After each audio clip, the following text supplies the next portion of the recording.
So the beautiful tiny house you are watching on the screen, in this video I'll share the complete floor plan with all the sizes and details, so keep watching the video.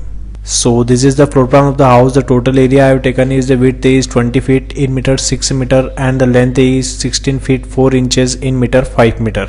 In the front we have sliding door here. After that we'll go inside. So we have living plus kitchen cum dining area. You can see here the kitchen cabinet with burner, sink and refrigerator arrangement, and after that we'll go inside. So we have sofa arrangement, tea table arrangement, and also TV unit on the front wall, and two large size window for ventilation and light purpose of this area. On the left side we have bedroom here. You can see here the bed arrangement, wardrobe arrangement, and a large size window for ventilation and light purpose. After that we'll go inside. So we have common use washroom plus water closet here. You can see here the wash basin, water closet and the shower area, and we have a ventilator for ventilation of this washroom. So this is the floor plan of the house you are watching on the screen. If you want your free house design, so comment below.